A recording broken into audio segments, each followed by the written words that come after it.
Sten, we're live. And thank you, Larry, the Liberty Guy. Welcome to In the Dugout. I am your host, Mike Stenhouse. Blank hat today for In the Dugout. I don't know. No themes seem to fit today. So today we're going to have a little fun. We had some interesting fallout in reaction to yesterday's show and some of the actions we took with regard to the Barrington flag controversy. So we'll do a quick update on that. Second half of our show today, we'll have Dr. Andrew Bostom, again, for all things COVID-19. We want to take your questions, so be ready with your questions. You can start putting them right now if you'd like in the chat, and we'll try to get to those a little bit later. One thing we will talk about, there is some concerning data right now surrounding the vaccines. It's initial data. Dr. Boston's going to talk about that with you, but we'll take a look at that. We're going to have a couple of quick hitters on some Rhode Island updates.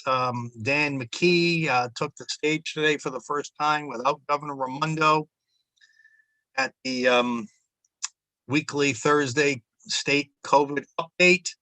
How did he do? How did it look? How did it feel? I've got some thoughts on that, so I'll let you know there. We also, just another example in the headline in the media today, is special interest just ruling this state, getting their way at the expense of us, the people. In this case, at the expense of the children of Providence, Central Falls, and in our state.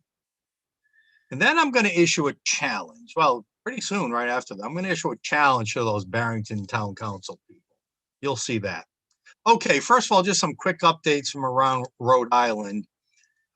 Today, as we said, Dan McKee shared the stage with Health Director Dr. Alexander Nicole Scott. And this picture pretty much says it all. Dan McKee was a secondary consideration today.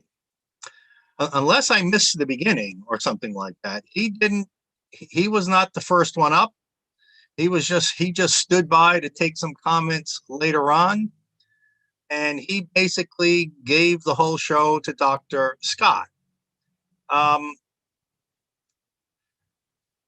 Again, maybe a little nitpicky here, but when you are a leader, especially one not well known as Dan McKee, you've got to command the stage. Your presence is important. Looking like a subservient afterthought is not the way a new governor should be introducing himself to the state of Rhode Island. Now, I will say that when he was asked a few questions later on, I thought he handled them pretty well, with calm. Short. I like short answers. People who feel like they got to answer every question with a 5-minute dissertation, that means they're covering up something. I like his decisiveness a little bit in answering questions, but he did not command the stage. It was not a strong performance today. It was weak, if you want to ask me about it, if I want to be honest with you about it. So, he's done a lot of weak things so far. There's this open invitation online application to apply for lieutenant governor. Come on, that's weak. Giving in to Governor Raimondo on her cabinet, on her COVID task force, which have both done horrible jobs, and not being strong enough to say, I'm going to put my own people in there. That's weak. So there's been a lot of weak things we've seen from McKee, and he's going to have to be strong if he's going to stand up to the progressive left. And again, a note here, we'd like to help him. If he's serious about implementing a small business agenda and helping small businesses recover in this state, you as our audience, us, and all the tens of thousands of people we have on our email list, we can help with that. But we will see. He's got to show some strength, and he's going to have to stand up to that. All right. Yesterday, so this is important. If you haven't acted yet, and if you can do whatever you can to spread it, yesterday on that Barrington flag controversy. Again, we agree with the theme of our guest from yesterday. Keep politics off the pole. The official town flag, especially when flown at a veterans memorial, should only include the colors of our nation and of the town.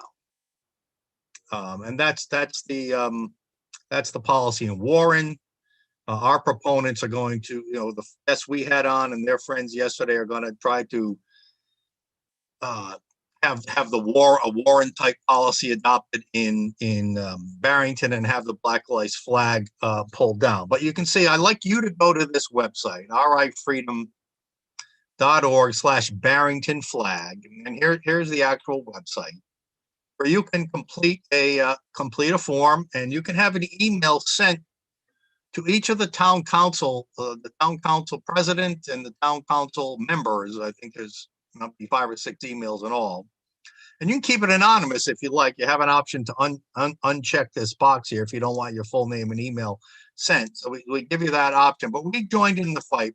We believe this has to stop in Barrington. It can't be going on in any other city or town. Because this should be coming next to your city or town.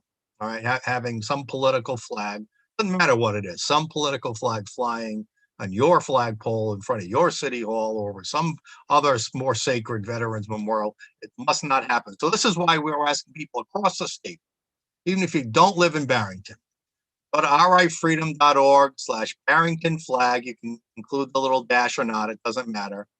And go ahead and sign that petition. So so we used to do a segment. I should bring it back. So remember social media morons we used to do? So this was an email, but here's a moronic response, actually more than moronic, that we got this morning from that segment they did. This is from Matthew from about that, and you can read it for yourself. We had to blank out a lot. F Trump, F Republicans, F far right extremism, F us, die a painful death. I don't know if you report this kind of stuff to the police, but this is just the kind of moronic stuff that's out there. I don't know why issues like this. Well, here's what I'll say about this Matthew person here. He thinks he's woke. He thinks he's the one in a know for supporting some cause for reasons he has no idea why he's supporting. He's just supporting because his left-leaning leaders and news media say you should support it. He has no idea what he's supporting. If he had an idea, he'd never write an email like this. He'd try to make a valid point rather than just going off the handle and swearing and all that. This is what woke is today, right? And again, as I've said many times, and I'll keep saying, woke is not woke. Woke is being hypnotized, in this case, by the far left. You are brainwashed totally. You have no idea what you're supporting. You have no idea other than to repeat talking points or to try to cancel those who disagree with you. I mean, this is what he was trying to do to me, cancel us, right? So anyway, so I've got a challenge here. So I'm going right now, and I've already done it via email. Right now, I have sent an email to the town council. I was one of the ones that signed that, contact Barrington lawmakers I showed you a minute ago. But one of them replied, and he gave a response. Well, he gave a response. Let me see if I can find the email, and I'll tell you exactly what he said. He said, we have a difference of opinion. While there is an organization that shares its name with Black Lives Matter, our flying of that flag is not an endorsement of that organization, but rather a value statement being made by the town that Black Lives Matter. Okay, so I emailed him and I sent him this image you're looking at right here. I said, okay, I'm reading exactly from my email. Thanks for a reply that I imagine you would object to flying our center's flag on your town pole that we reduced to this image. We took out our name and just So using your own reasoning and language, I said, this flag shares its name with the Rhode Island Center for Freedom and Prosperity. And while flying it would not constitute an endorsement of our organization, it is merely a value statement, freedom and prosperity, that everyone can agree with. Use their own same, the best thing with these leftists is to use their own language against them because they don't really think things through. They just hope that they can make some specious argument and you'll forget about it. Well, we aren't flying the Black Lives Matter flag at the request of a CEO seeking to promote their own organization. We're doing it to highlight a cause that needs attention. Well, I argued back that I think freedom and prosperity is a cause that needs attention. And there's no identification of our organization here. We're merely promoting the generic concept of the great American ideals of freedom and prosperity. Isn't that something that needs attention? Well, of course, we got another gobbledygook answer from him on that, and but it just points out their absolute hypocrisy on these issues. Put the shoe on the other foot, and of course they don't treat it the same. So again, let's keep pounding away at them. Go to rifreedom.org/Barrington flag, sign that petition, and let's call out their hypocrisy by telling them to all we're asking them to do is adopt a non-political flagpole policy, just like the town of Warren has. Okay, I want to spend a few minutes. Well, one more item before I get into the TCI. So here's another one. I love showing these stories to you guys. What do you make of this headline? Senate leadership pushes a bill, and in fact, they ended up passing the bill in the committee 8-1 to limit Rhode Island charter schools. Parents who support, this is yesterday in our state General Assembly. Parents who support charter schools were blocked from speaking for over 2 hours. All right, so first of all, what's going on here? Angelica Infante Green, our education commissioner, and I think even the mayor of Providence agree, at least our education said that we need to expand charter schools to get more kids out of these terrible schools in Providence, in Central Falls and other places. Who can disagree with that? Well, teachers unions disagree with that. Why don't they like charter schools? That's fewer union jobs. It's quite that simple. Fewer union jobs. If 500 kids leave public schools and go to charter schools, that might mean 15 or 20 fewer teachers. And that means 15 or 20 dues-paying teachers, and unions can't have that, even if it helps the kids. This is what's going on here. All right, it's very simple. We've been through this school choice issue for many, many years, and it's absolutely that simple. They use the excuse, "Oh, you're pulling money out of the public schools." No, it's not about that. It's with the unions. It's about money and political power. Period. So this bill to put a moratorium on charter schools in our state, when we all know that kids in our state need school options more than any children almost than anywhere else across the nation. You remember 2 years ago that Howard report we as in Rhode Island public schools got from Johns Hopkins, or Providence schools, I should say. So this bill was sponsored by the Senate's number 3 person, Mary Ellen Goodwin. Senator Goodwin sponsored this bill because the teachers union want no more expansion of charter schools. So the special interest beholden leadership in the General Assembly, yes, Mr. and Mrs. Union, whatever you want, teachers union. Who cares how it impacts our kids? Now, what's worse about it, as you can see in the article here, dozens of parents were forced to wait to testify, and Spanish-speaking parents were not called on to testify for 3 hours. Why? Because all the teachers unions and their friends, the National Education Association, Larry Pirtle, and other union leaders were given first chance to speak. Unbelievable. Unbelievable. We had this same thing happen to us Yeah, we made a major push 6-7 years ago to have a school choice bill put forward. We finally got a hearing. Representative Ray Hall, a Democrat, a police union member at that, sponsored the bill. He benefited from going to a private school. We finally got a hearing. It was put on the docket with 25, 26, 27 other bills. It was like the second to last bill heard. The committee hearing started around 4:30. They didn't even bring our bill up till after 9 o'clock at night. Everybody who had come to testify went home, except for a few of us. Then, of course, we were called upon on last. And then, of course, when we were actually called upon to testify, then they decided to limit our time. They didn't limit anyone else's time, but they limited our time. So these are the dirty, rotten tricks that these union beholden and other special interest beholden thugs on these Senate and House committees pull when somebody dares introduce a bill that they don't like. In other words, this is how they cancel you. This is how they cancel your ability to make an effective case in front of the committee. And by the way, most of the committee members usually go home by the time you get to it too. And as the article concludes, there are thousands of families, thousands, on charter school wait lists. That means there are thousands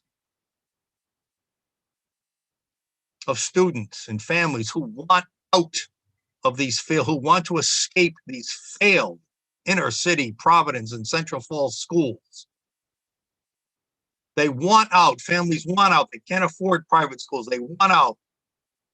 There's a lottery system that only allows a few. And despite the recommendation of our state education commissioner, no more charter schools expansion in this state. That means those thousands will continue to be on a wait list, and only those new names will be called for those who graduate this year. This is special interest ruling this state, not for the benefit of you, not for the benefit of students, but for the benefit of special interest that too many of our lawmakers, and it seems like virtually all of our lawmakers, are beholden to. All right, take a look at this. So our center actually, I don't know if it's the first time, but it's one of the few times that we actually, we're quoted in a national news story. So this is the Daily Wire, a very popular conservative news outlet, and they were doing a story about Raimondo and how she seemed to think that, we might add a federal gas tax in order to fund the climate change agenda. And of course, that's exactly what she wants to happen in Rhode Island. The Transportation and Climate Initiative is just a scheme to produce a gas tax to fund the green climate agenda. And here's the end of the article where we were quoted mentioning our 10-page report. A quote from me where I say this is not about environment, which it's not. It's clearly just a money grab. It's about money to fund, again, the special interest agenda, right? In this case, it's the radical left environmentalists. We have to fund their agenda, no matter that it costs you and me extra at the gas pump, and especially hurts low-income families. I mean, think about that. The state of Rhode Island, low-income families. You can't afford to have your kid go to a private school. You're stuck in these lousy schools in Providence and Central Falls and other places. Is that government working for low-income families? And now they want to raise gas taxes, which will disproportionately hurt those same low-income families. Is that government working for the people of Rhode Island? I don't think so. So we got, 3 nice paragraphs out of, maybe only 8 or 9 paragraphs in the whole story. So that was good for us. All right. So what was that report? So let me go ahead and take you to the website where our report is. And here we go. So we published with our friends at the Beacon Hill Institute, and let me show you the report first.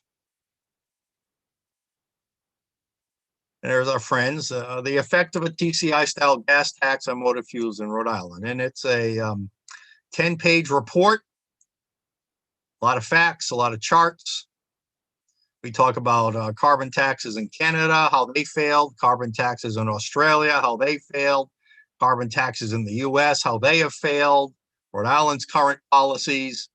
We took a look at carbon emissions and the effects on the world. Then we looked at the effects on economic in Rhode Island. That's what this group in Massachusetts is expert at. The costs and benefits, so it's a really, really good report. And if you go to rifreedom.org, you'll see that right at the top of our page. But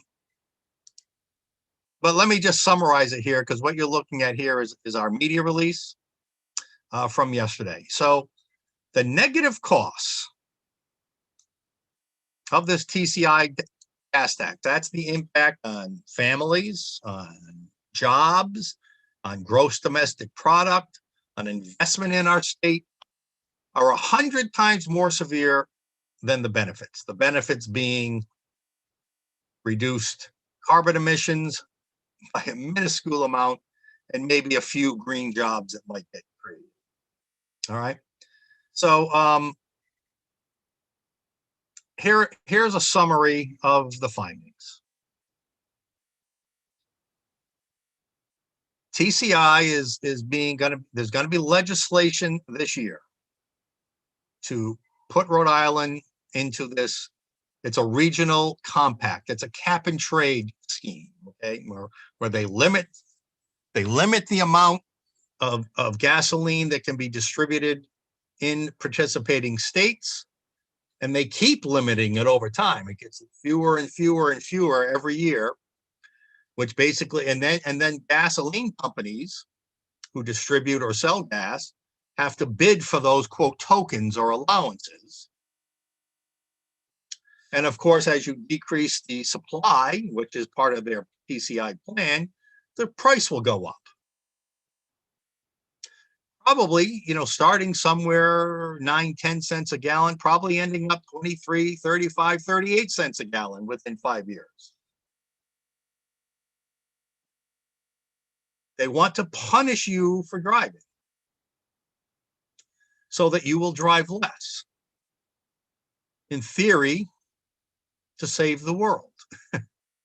But they really just want your money. All right. They just want money so they can fund a green agenda. They can put more bike paths or breakwaters or whatever the hell they want to do, and just make all the environmentalists happy. So within 5 years, so the plan would be to pass the bill this year and actually implement the bill beginning late in 2022. So within 5 years, how much is that? That's going to cost you, your family, average family of four, an extra $1,205 a year in gasoline costs. Can you afford that?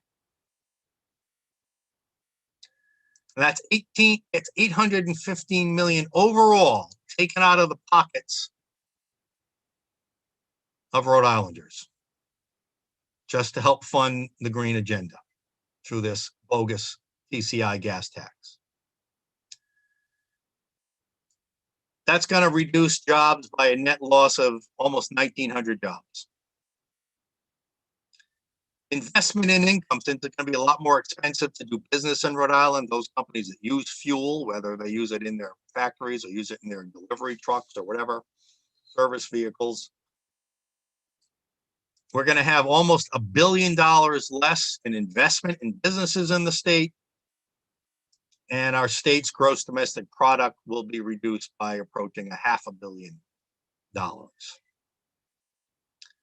again, our argument is, after all we've been through, and as I sort of alluded earlier, to increase taxes, especially on low-income families, gas taxes, just for driving their vehicles to work, to take their kids to school, to go shopping, to go on a little vacation, to use your vehicles to run your business, is flat out cruel.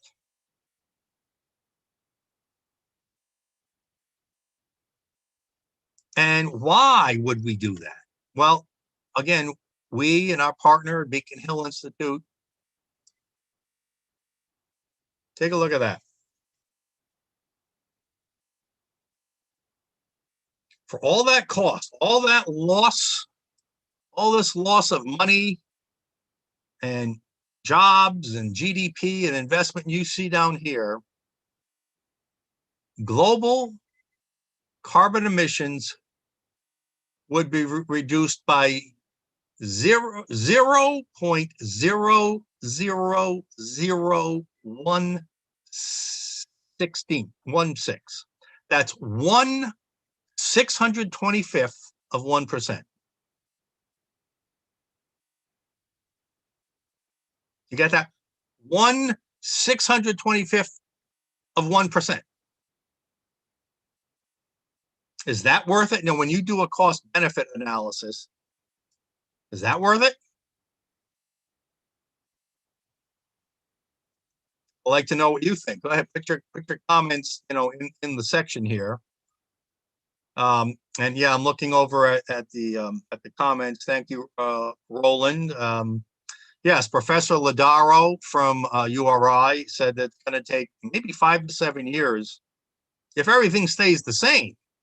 Because as we know, Rhode Island has one of the worst business climates in the nation. This TCI gas tax would make Rhode Island's business climate even worse. So if it's going to take us 5 to 7 years to recover, this is going to just make that period long. I mean, why do we keep doing this to ourselves? You understand that this is, I want to go back. I want to go back and maybe try to teach a little lesson, or at least teach. You guys, if you're listening, already know this. But this is why we named our center this. With more freedom, when we're allowed more freely to live our lives, to buy the products we want, make the choices we want, run our businesses the way we decide to run our businesses, more freedom we have from government controls, more freedom we have from mandates and regulations and taxes, the more prosperous we will be in our society. Freedom isn't just about being free. Freedom is about being prosperous. You can't be prosperous in an unfree society. So when they're punishing you for driving your car or your vehicle, first of all, that's not freedom, right? That's not freedom. And as we've shown with those statistics, it leads to lower prosperity for our state and for your family. This is why our center is named what it's named. And this is the way it works. I mean, it's why capitalism, it's why America has produced the greatest wealth and economic status and standard of living than ever in the world. Because we used to at least cherish the fact that we needed to be free. And with that freedom, American ingenuity and innovation skyrocketed. Now we just keep wanting to tamp all that down, crush it. So that's that. All right, I see that we are joined by our star Thursday guest, Dr. Andrew Bostom. Andy, welcome back to In the Dugout. Unmute yourself. Hi, Mike. How are you today, Andy? Okay. Couple of things to go over before we get to some of your charts. So again, you made a comment on this before, but since it's in the news, it's worth commenting on again. So now they're talking about the new South African strain. We talked about the British one before. Again, oh gosh, it's in South Carolina now. Watch out, fear mongering. Right. What about these new strains? So far, there's no substantive evidence that they're certainly that they're any more lethal. i.e., they affect a broader spectrum of the population rather than the infirm, the frail, particularly the frail elderly. And the British variant may be slightly more contagious. This may be slightly more contagious, but again, there's no data to cause the alarm. But people seem to actually get some sort of pleasure out of being alarmed at this stage. It's really rather It is depressing. strange. It's rather It is depressing. strange.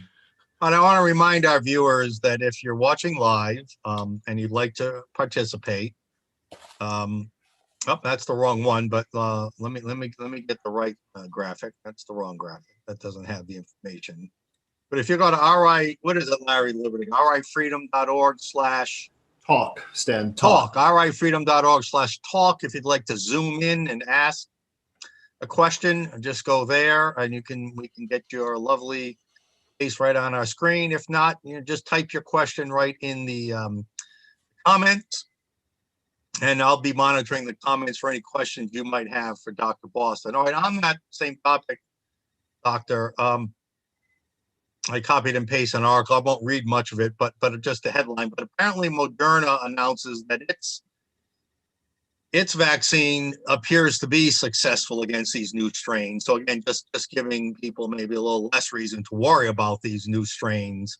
I think I read that some other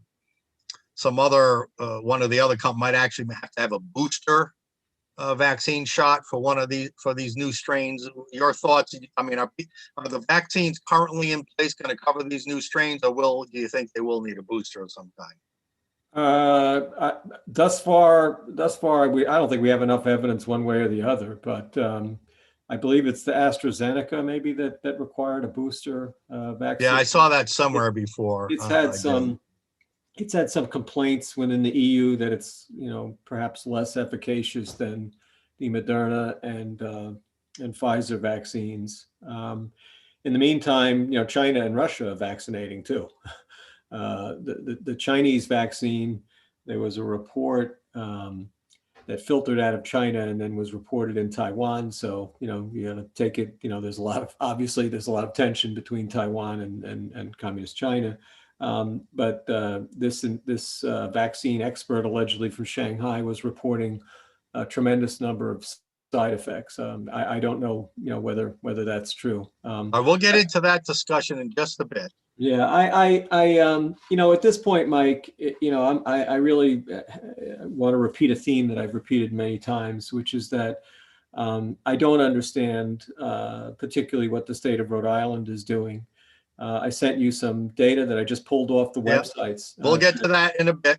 Yeah, the vaccine strategy should really be targeting the high risk groups and maybe those that are exposed to large viral loads of the virus, even if their personal risk is actually lower based on their health status.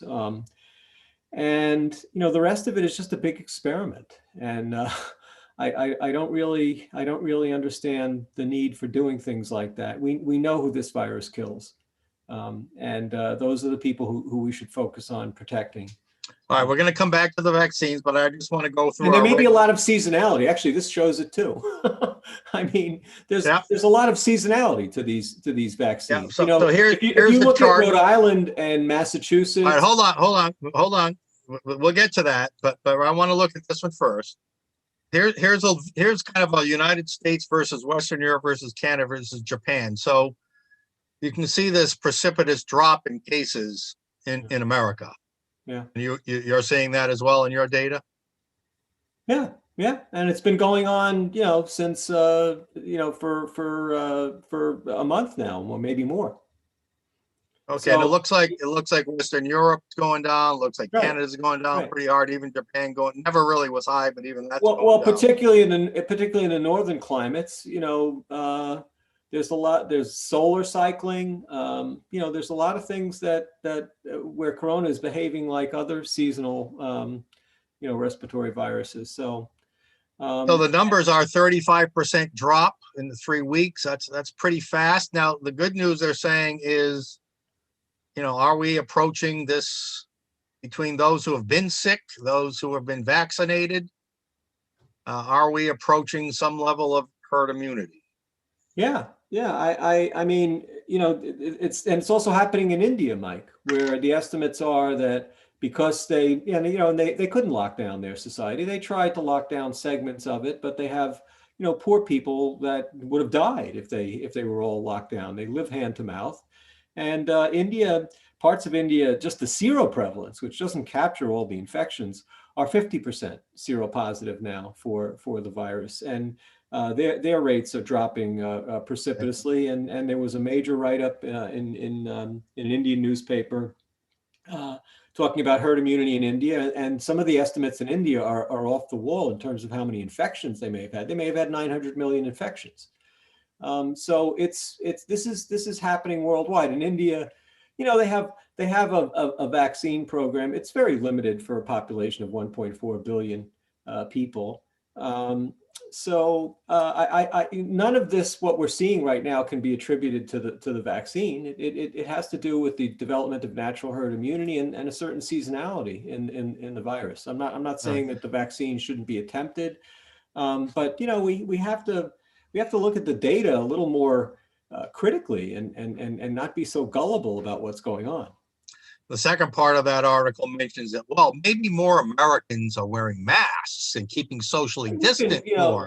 We know we've talked about we've been wearing right? masks for 9 months now, That's and right. it goes up and down and up and down. And again, it's more of a seasonal pattern. The history of masks and respiratory viruses we've discussed, but basically it was shown to be useless for influenza. And the only study that's been done in the COVID era, the COVID-19 era, out of Denmark, was also negative. Randomized controlled trials. All right, before we get to the charts you sent, let me just show everybody this one. So this is the, just like we saw in the US, you can see the number of cases in Rhode Island are now really starting to drop precipitously. Right. Now we had a drop before, right, in late November, late end of the year. Then they went up again. And now they're going down again. So you mentioned earlier seasonality, Doc. Yeah. What could be going on there? Yeah, I mean, and I don't like doing it this way. I like doing it by the percentage because it depends on how many people are being. Yeah, we're going to look at that next. Yeah. But there's long been a theory. Hope Simpson was a great infectious disease epidemiologist, a Brit, who noticed a pattern that related to the solar cycles. People have argued that may have something to do with vitamin D status in populations, particularly in the northern climes. But you can superimpose some of his graphics from the late 1940s on what's going on in terms of the natural cycle of coronavirus, which may be moving towards becoming an endemic, seasonal virus now. It certainly seems to have replaced the flu this flu season. All right, so here's a chart you made up on the percentages. Go ahead. Right. So we see this steady decline in the percent positive tests, and we're clearly now back to where we were at the beginning of November, which is good. We can't, the vaccine may be having a little bit of an effect now, but we can't attribute this to the vaccine. There's no way. And Rhode Island, we'll see. Rhode Island is lagging in terms of vaccination. This is hospitalizations, and I did just stick in a trend line. It's a little, it's coming. It's clear at this point now that we're on a downward trend overall compared to where we were 2 months ago. So I did it from the end of November to the 26th of this month. Here's a data point for you on hospitalizations. Dr. Scott today at state COVID-19 press conference, she said that the numbers might be off by 1 or 2%, that 31% of all hospitalizations of COVID are people with diabetes, and another 22% or 21% are people with kidney issues. That means over half of the people in the hospital with COVID have just one of those two major underlying conditions. Is that consistent with what you know about Well, everything? look, people have been warning about, well, first of all, diabetes and kidney disease are related. Diabetes is the main cause of chronic kidney disease by far. Okay. And people have been warning about this bulge in the diabetic population in the United States for the last 20 years in terms of how it might affect particularly infectious diseases like pneumonias, whether they're viral or bacterial. So that's not particularly surprising finding. But again, Mike, we never get from these people, the width from Right. hospitalizations. Diabetes and kidney disease cause hospitalizations on their own, Right. independent of any of infectious disease. Right. And so, by the time it would be nice to see how many of the people with diabetes are hospitalized with diabetic complications, which is a common reason to be hospitalized, as opposed to being hospitalized with coronavirus and they also happen to have diabetes. It's very difficult to sort this out, but there's no reason, on the other hand, there's no reason to say that diabetics wouldn't be at higher risk for having complications from coronavirus or other infectious diseases. All right. So when we look at death numbers in the state, also a downward, certainly Downward stabilized and a downward trend. Exactly. And these are good trends, and these are things that are happening independent of vaccination. All right. Before we get into the vaccine question, we have a question from Roland. You had mentioned that the study that you helped us do, looking at those values we did get on cycle threshold data, that you were hoping to have that peer reviewed and published. Roland would like to know if there's any update on that. No, we just resubmitted it. We're still waiting to find a home for it, and maybe we may have to settle for it being a preprint, and then we'll see what happens once it gets. What does that mean? Explain just to us dummies how that process works when you submit data. So we put together a very brief letter. We used the standardized format to several journals now, and they take a look at they look it over. And they decide whether they're going to, do a thorough review on it, or they do something that's more cursory. It just gets an editorial review. So we haven't really had a full review yet. And in theory, it could be published where? Oh well, I'm happy to have it published in any decent peer-reviewed medical journal. So medical journals, yeah. Right. So right now we're going to the Med Archive, which is a very popular online preprint service. Now, once you get accepted there, then you can move it along to a journal. The most since we didn't really get access to very much data, the most we can do is try and publish it as a research letter. So we'll keep trying. We'll try and find it a home. All right. Now I don't know if this is going to show up real well. And I can't figure out how to make it larger, but you did send me some data on vaccinations in Rhode Island and Florida. So you might want to just not assume that everybody can see everything, but what is it what is the point you're trying to make here? Let me see. Do you have it up yet? Yes, I do. Yeah. Oh, okay. All right. The point I'm trying to make here is that Florida is focusing the take-home message, and I think people can see that without being able to look carefully into the numbers in the tables. You'll see that Florida has vaccinated 76% of the total number vaccinated. 76% have been 65 years of age or older. In contrast, if you can show Rhode Island, Mike. That number is only 30% in the state of Rhode Island, and that includes those a larger 60 sample years. Yeah. 60. It's a larger age stratum, and then of course, if you could see any of the numbers in the table, you can see that even just total doses administered is a little over 80,000. In the if you go down to 82,303, the total actually administered is 82,303. It's well over 1 million in Florida. So not only are they vaccinating so many more people, actually the total number of people just given a vaccination, the doses administered is almost 1,700,000 in Florida.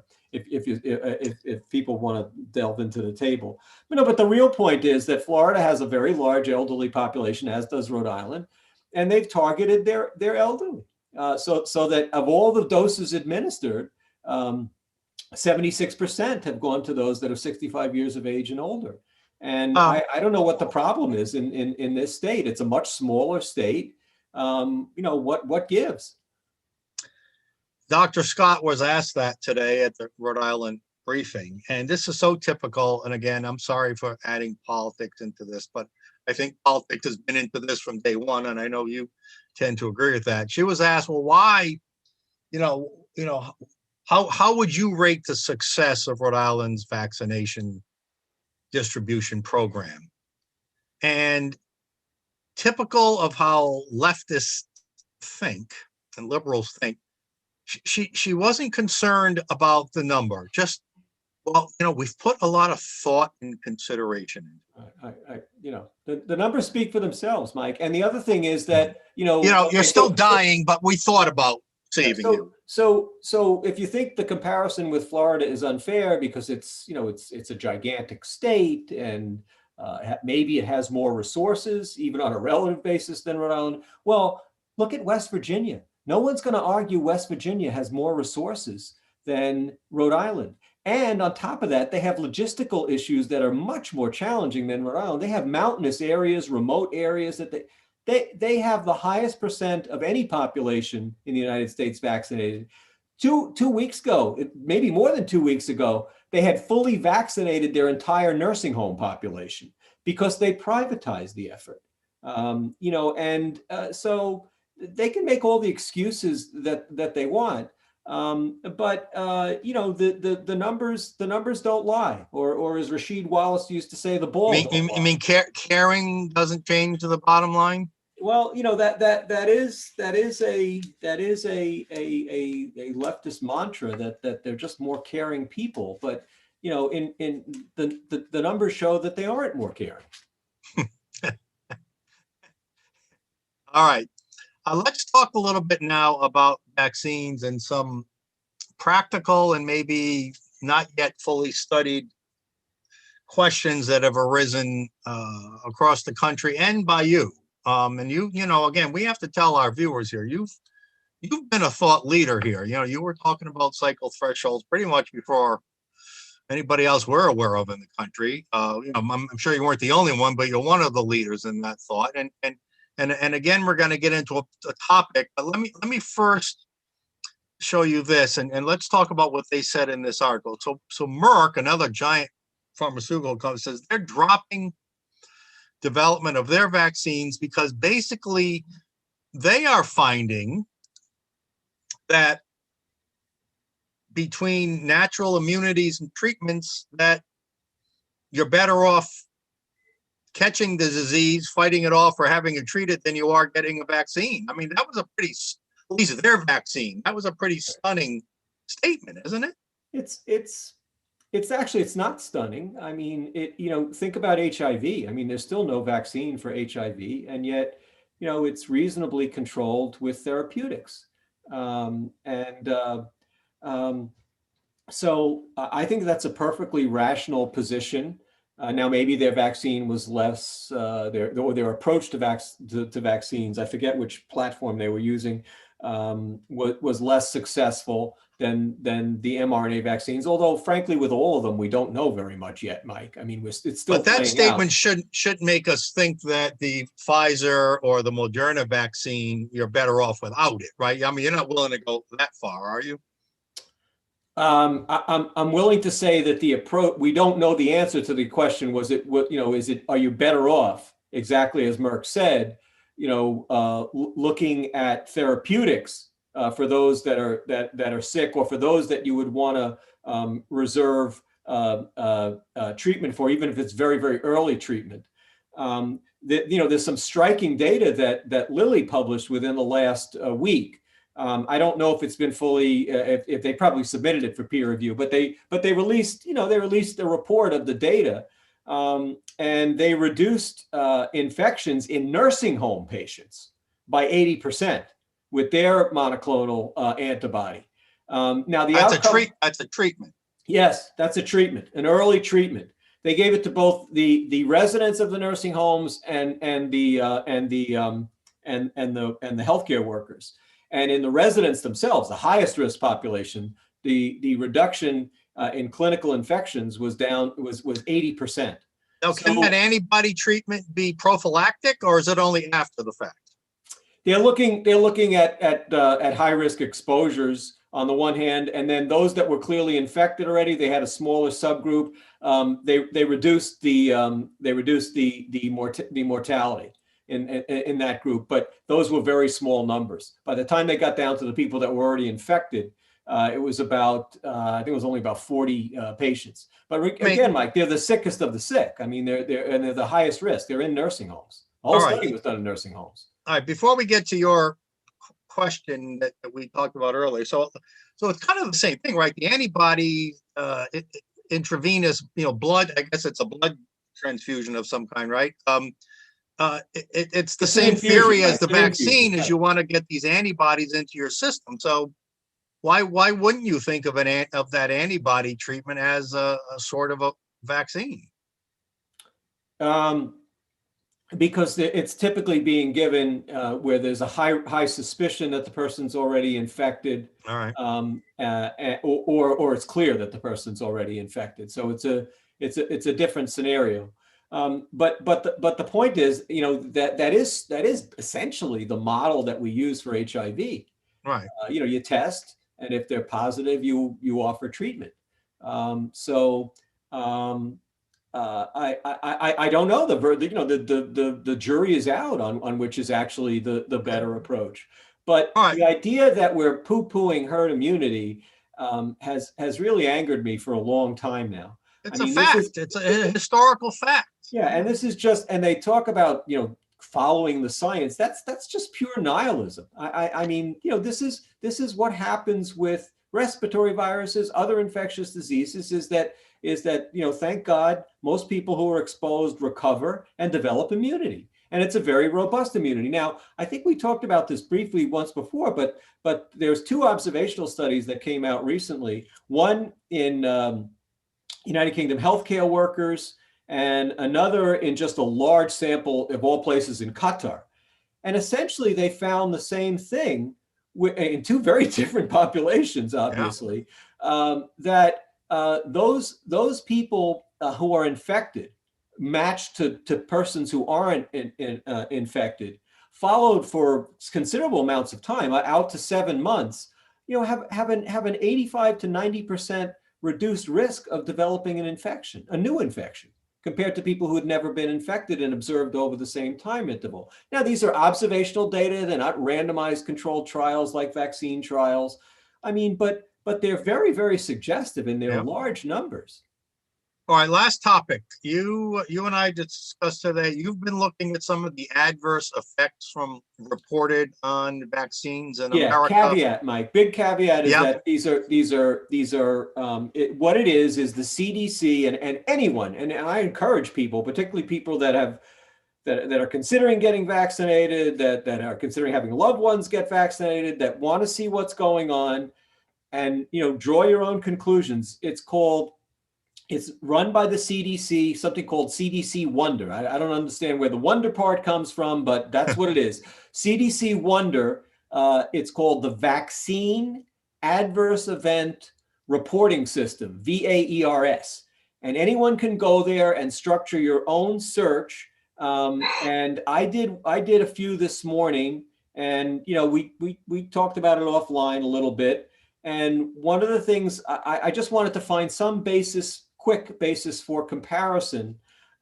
So my comparison was the most commonly administered flu vaccine, which is what's called the quadrivalent flu vaccine. That's the common flu vaccine. Right, and the reason I chose that is because it's also given by injection, like the Okay. Moderna and Pfizer vaccines, I could try and pull out some information about comparable years. I have no idea what the total denominator is for either one.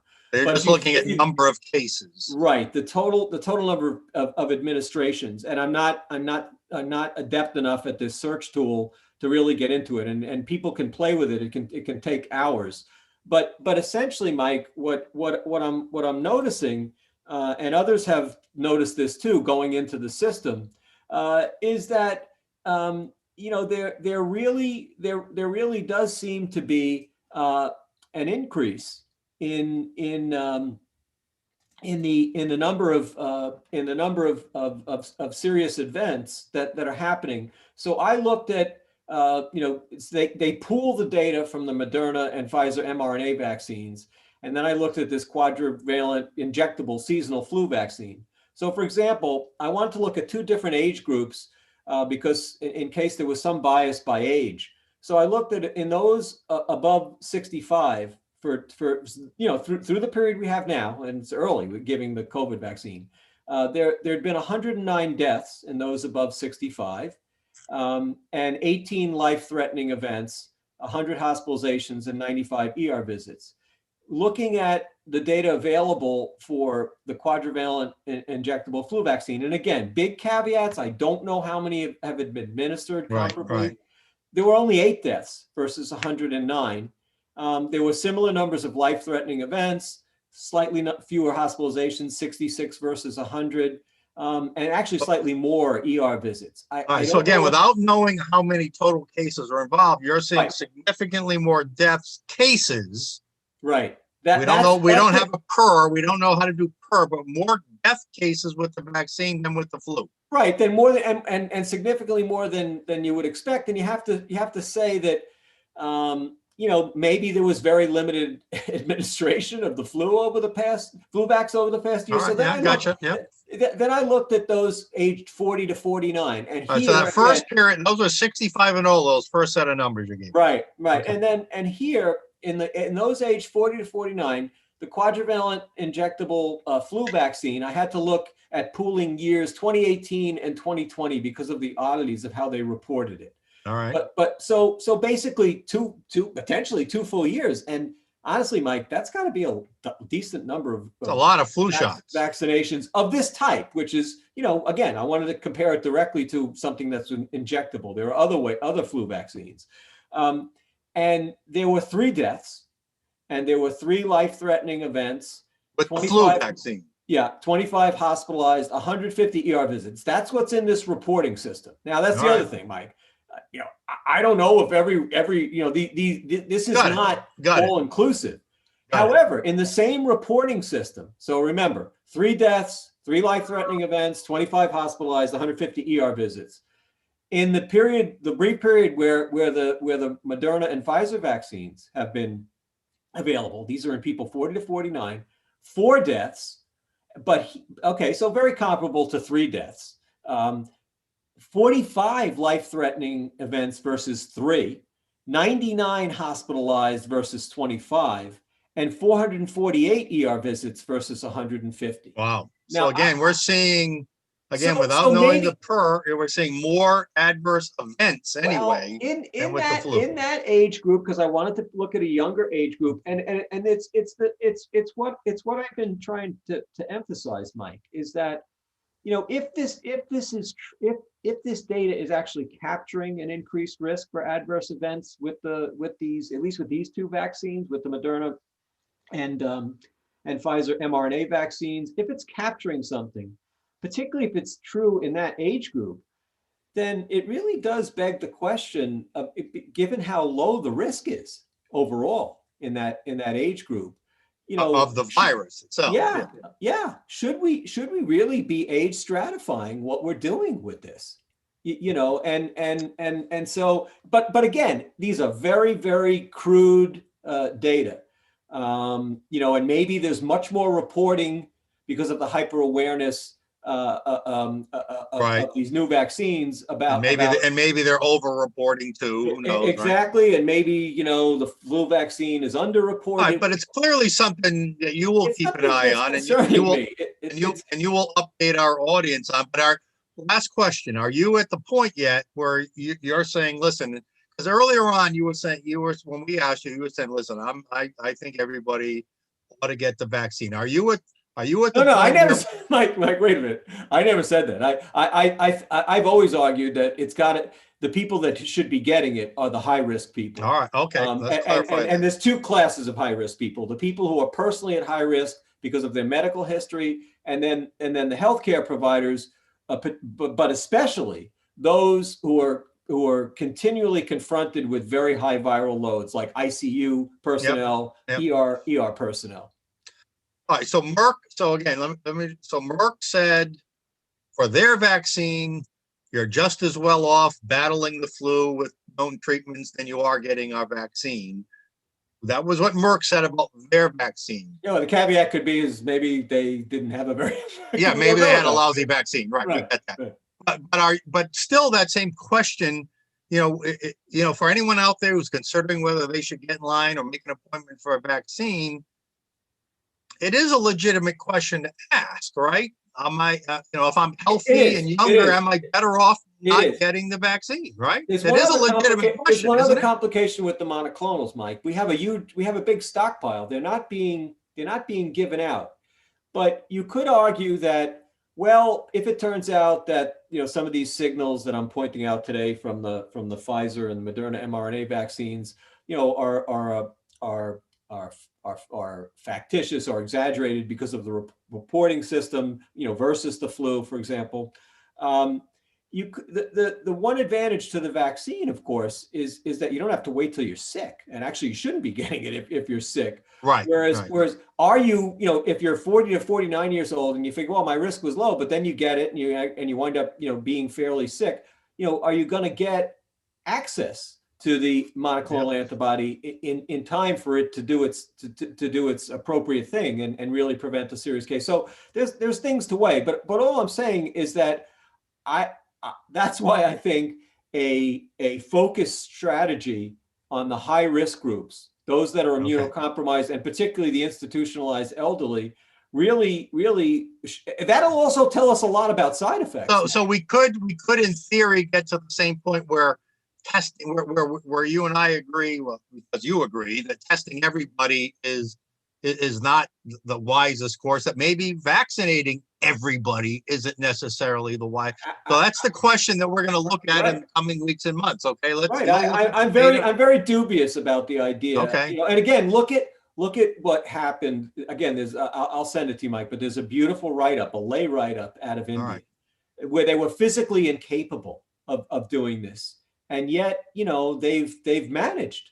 They've managed, and a lot of it came from overwhelmingly, it came from natural immunity.